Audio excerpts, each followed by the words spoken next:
안녕하세요. 말이 되는 원장 대표 원장 박민우입니다. 요즘 온라인상에 치과 임플란트에 관한 정보가 엄청 많죠. 정보의 홍수라고 할 정도로 정보가 많아서 이 환자분들은 이게 맞는 정보인지 틀린 정보인지 좀 헷갈리실 수도 있을 것 같은데요. 만약에 임플란트가 또 필요한 상황이라면 어디는 임플란트가 뭐 40만 원, 50만 원이다? 어디는 또 가격이 어떻다? 이러한 광고들이 엄청 많아서 더 혼란스러우실 거라고 생각을 합니다. 그래서 그런 분들을 위해서 오늘은 제가 임플란트 비용에 대해서 말씀을 드리려고 하는데요. 임플란트의 적정 비용이라는 게 만약에 있다면 어느 정도일지, 또 임플란트 병원마다 또 임플란트 회사마다 차이는 왜 나는지 그런 부분들에서 말씀을 드리려고 합니다. 영상을 끝까지 보시면 임플란트의 종류가 왜 다른지, 또 임플란트 비용은 병원마다 왜 다른지 나름의 어떤 기준이 생기고 좋은 도움이 되실 거로 생각합니다. 임플란트 가격에 대해서 말씀을 드리려면 그 전에 아마 보험 임플란트라는 것에 대해서 말씀을 드리면 도움이 될 것 같아요. 이제 건강보험, 의료보험이라고 하는 건강보험에서 65세 이상 분들에게 임플란트 2개가 의료보험이 적용이 된다는 것은 아마 알고 계실 텐데요. 이러한 의료보험이 적용이 될 때 임플란트의 어떤 적정 비용에 대해서 건강보험 심사평가공단이라는 곳에서 정해놓은 게 있습니다. 이 가격은 대략 임플란트 한 개당 오스템을 제일 많이 하는 오스템 기준으로 120만 원 정도 되고요. 이 중에서 30%에 해당하는 한 40만 원 정도의 비용을 환자분이 부담을 하게 되고 80만 원 정도의 비용을 의료보험공단에서 지원을 해주게 되는 것이죠. 이러한 120만 원이라는 가격은 이제 의료보험에서 지출이 되는 것이기 때문에 우리 국민들이 피 같은 그런 돈으로 낸 의료보험을 막 쓸 수는 없잖아요. 그래서 정말 최소한 이 정도는 아마 임플란트를 하는데 비용이 들 것이다 하는 정도로 비용을 정해 놓은 것이고요. 이러한 120만 원이라는 기준이 아마 임플란트 비용을 고려하실 때 어떤 기준이 될 거라고 생각을 합니다.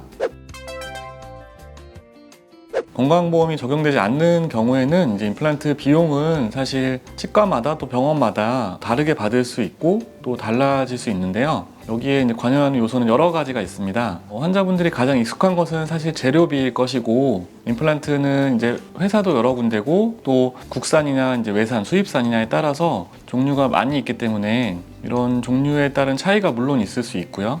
또 임플란트를 하는 의료진이 어떤 임플란트에 대한 숙련도, 또 임플란트를 하기 위해서 어느 정도 이제 노력을 했는지, 또 임플란트를 하고 나서도 이제 사후 관리는 어떻게 되는지, 또 임플란트에 쓰는 그런 재료들은 어떻게 되는지에 따라서 임플란트 비용은 차이가 날 수 있습니다. 임플란트 회사가 사실 우리나라에만 50개 이상 된다고 하고요. 거기서 임플란트가 다양한 종류가 나오기 때문에 어떤 임플란트가 뭐 제일 좋다 이렇게 말을 하기는 좀 어려워요. 또 임플란트의 기술이라는 게 임플란트가 나온 이후로 많이 발전을 해서 지금은 임플란트 브랜드들 간에 어떤 상향 평준화가 되었기 때문에 임플란트의 성공률이나 임플란트의 어떤 그런 재료의 질이 그렇게 큰 차이가 나지는 않습니다. 그래도 이제 외산이라고 말하는 수입산 임플란트와 국산 임플란트는 아무래도 좀 차이가 좀 있고요. 우리나라에서 제일 많이 쓰는 브랜드로는 이제 오스템 브랜드가 있고, 디오라든지 네오, 덴티스, 덴티움, 포인트 임플란트, 이렇게 그냥 조금만 들어본 것만 해도 사실은 엄청 종류가 많아요. 근데 이러한 임플란트들이 이렇게 뭐 성공률의 차이가 50%, 80% 이 정도 차이가 나는 것이 아니고 대부분은 90% 이상의 성공률을 보이는데 그중에 1, 2% 차이가 난다. 이렇게 생각을 하시면 되겠습니다. 따라서 임플란트 브랜드를 환자분이 직접 고민해서 선택을 하시는 거는 사실 좀 어려울 수 있고요. 의료진에게 좀 충분한 설명을 들으신 후에 본인에게 맞는 적절한 임플란트 브랜드가 어떤 건지 도움을 받아보시는 것도 좋을 것 같아요. 다만 이제 임플란트 브랜드나 어떤 회사에 따라서 비용 차이가 이제 큰 그런 병원들이 있는데요. 사실은 이런 임플란트 어떤 시술을 할 때 임플란트 재료비라는 것이 차지하는 비중이 그렇게 아주 크지는 않습니다. 재료 회사마다 뭐 10만 원, 20만 원 차이가 날 이유는 전혀 없고요.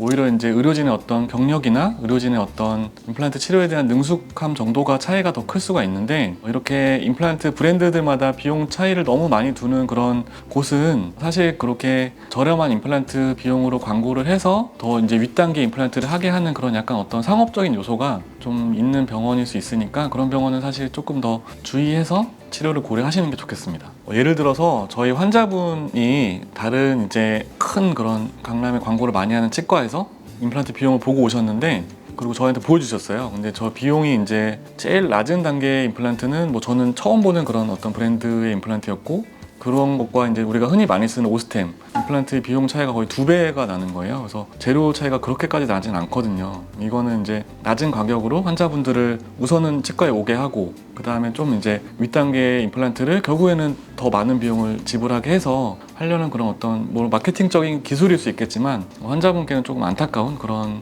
요새는 광고들도 좀 있는 것 같습니다. 어떠세요? 오늘 제가 말씀드린 내용을 좀 들으시고 임플란트 비용에 대해서 궁금한 점이 좀 해결이 되셨나요? 아마 내용을 끝까지 보셨다면 임플란트 비용에 대해서 또 환자분 나름대로 합리적으로 판단할 수 있는 그런 근거도 조금 가지게 되실 거라고 생각합니다. 임플란트가 필요하시다면 치과에 가셔서 너무 이제 두려워하지 마시고 치과에 가셔서 비용 상담을 받아보시고 또 그러한 비용이 이제 합리적으로 책정이 되어 있는지 또 환자분을 위한 점들은 어떤 것이 있는지 꼭 체크해 보시길 바라겠습니다. 영상이 도움이 되셨다면 구독과 좋아요, 알림 설정까지 부탁을 드리고요. 또 궁금한 점이 있으시면 댓글로 남겨주시면 제가 직접 친절히 상세히 답변을 해드리도록 하겠습니다. 다음번에는 더 유익한 내용으로 돌아올게요. 감사합니다. 말이 되는 원장, 대표 원장 박민우였습니다.